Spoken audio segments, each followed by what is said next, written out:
আমরা বিশ্বাস করতাম না তারা মিথ্যা বলে না। আমরা এতদিনে দেখছি আপনারা সব মিথ্যাবাদী, সব বাটপার, সব ভারতের তোষক, মানে ভারত প্রেমে আসক্ত। আমাদের এই ধরনের নেতা দরকার নাই। এটা কতটা গাদ্দারি হইতে পারে, আমরা আবু সাইদকে এখনো সম্মানিত করতে পারি নাই, অসীমকে সম্মানিত করতে পারি নাই, মুগ্ধকে সম্মানিত করতে পারি নাই। এদের রক্তের উপর দিয়ে আজকে এই সরকার। আবার এদের গুণগানও গাচ্ছেন কিছু সুশীল।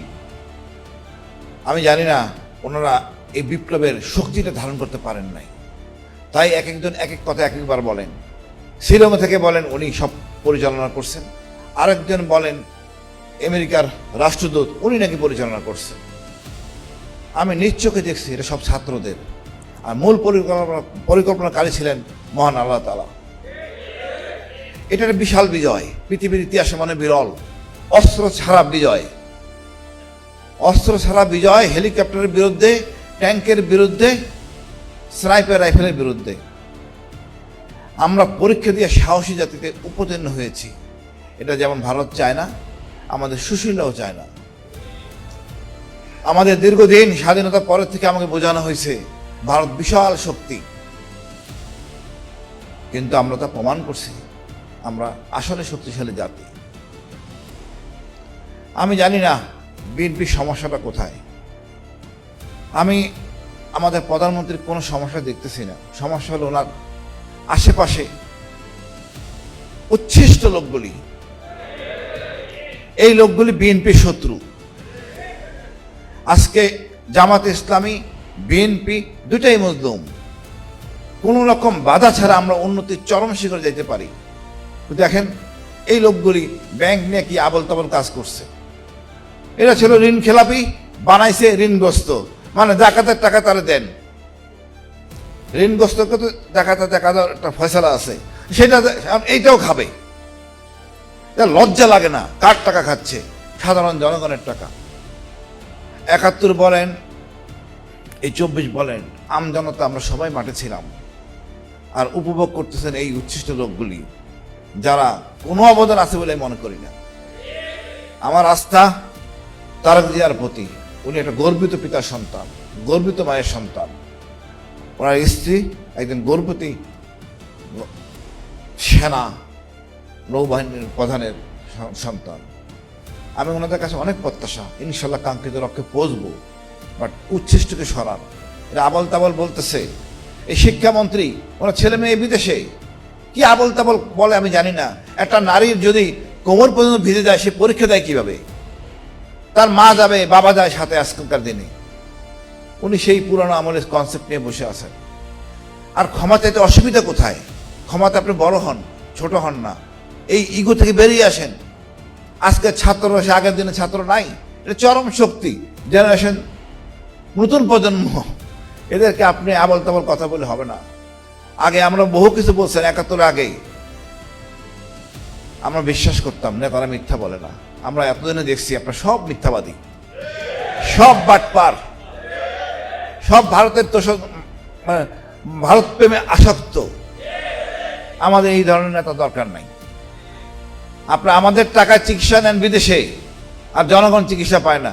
আপনাদের কাছে কি বলবো? আপনারা যদি সোজা না হন, এই বিপ্লব কিন্তু থেমে যায়নি। এটা অসমর্থ বিপ্লব। আওয়ামী লীগের অনেক শক্তি ছিল, সকল বাহিনী তার বাপের সম্পত্তি ছিল, কিন্তু আপনি কিন্তু সেটা করতে পারবেন না। পুলিশ, সেনাবাহিনী, আমাদের গোয়েন্দা, এটা জনগণের, দেশের, আপনার না। আপনি সে আগের চেতনায় আছেন, সেটা হবে না। এখন র্যাব আপনার কথা শুনবে না, ডিজিএফআই আপনার কথা শুনবে না, জনগণের সাথে তারা থাকবে। সুতরাং কথা ঠিক মতো বলেন, নাহলে কিন্তু অবস্থা খারাপ হবে। আওয়ামী লীগ ভারতে চলে গেছে বা যাইতে দেওয়া হয়েছে, আপনি কিন্তু যাইতে পারবেন না। আপনার পূর্ব হলো আপনি আরাকান, এরা মগ জাতি, আপনি বেশ সুবিধা করতে পারবেন না, বিপদে পড়বেন।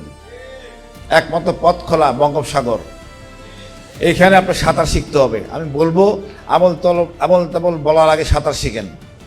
কতটুকু সাঁতরাতে পারবেন আপনি ভালো জানেন। এই জনগণ আপনার দায়িত্ব দেবে না। সর্বোপরি বলবো এক কথা, আবু সাইদ এদেরকে আমরা ধারণ করতে হবে। এরা আমাদের গর্বের। এরা আমাদের এমন একটা দর্শন দিছে, এটা নিয়ে আমাদের রিসার্চ করার অনেক সময় আছে। এই বিপ্লবটাকে যদি এখন গবেষণা না করেন, আমরা কাঙ্ক্ষিত লক্ষ্যে পৌঁছবো না। পুস্তকে থাকবে, মাদ্রাসা সিলেবাসে বিপ্লব থাকতে হবে। আর সরকারকে বলবো, আপনি কৃপণ হয়েন না, আবু সাইদ মুক্তিদের বীরশ্রেষ্ঠ খেতাবে সম্মানিত করেন, এই জাতি ধারণ করবে। আপনি জনগণের কাতারে আসেন, জনগণকে ভালোবাসেন, শর্টকাট করতে যাবেন না, আপনার বিপদ হবে। আমি মনে করি ভারত প্রেম ভুলে সোজা কোমর হয়ে দাঁড়ান, সেই পথে আমরা হাঁটছি, আমাদের প্রধানমন্ত্রী হাঁটছেন।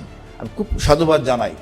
আশেপাশে উচ্ছিষ্টদের বের করে দেন, ন্যায় বিচার প্রতিষ্ঠিত করেন। রাষ্ট্র আমাকে কি দেয়? কিছুই দেয় না। আপনি তো সব কিছু নেন, শুধু বাকি আছে এই অক্সিজেন মহান আল্লাহ তাআলা দিচ্ছেন, এইটার উপর ট্যাক্স বসানো, আর কিছু তো নাই। আপনি আমার কি দেন বলেন তো? আমি কিছু পাই না খুঁজে। কেন আমি ট্যাক্স দিব? পুলিশ তো আপনার। আমি একটা চুরি বা কোনো সুবিধার জন্য গেলে পুলিশ এমন ভাব করে, মনে হয় মহাবিপদে আমি পড়ছি। পুলিশকে সেবক করার জন্য প্রয়োজনীয় ব্যবস্থা গ্রহণ করেন। এই পুলিশ যারা পুলিশে ঢুকে ভালো ছেলে ছিল, সৎ ছেলে ছিল, পুলিশে ঢুকে এরা অসৎ। এরা আপনারা বানান। ঢোকার সময় চাঁদান টাকা নেন, তারপরে তাকে এমন কাজ দেন যাতে সে বাধ্য হয় চুরি চামারি করতে। আমাদেরকে আর অসৎ বানাবেন না। আপনারা অসৎ থাকেন, আমাদেরকে ঝামেলায় জড়াবেন না। আমরা ন্যায় ইনসাফের মধ্যে থাকতে চাই। আমরা রাষ্ট্রের কাছে একটাই চাই, ইনসাফ।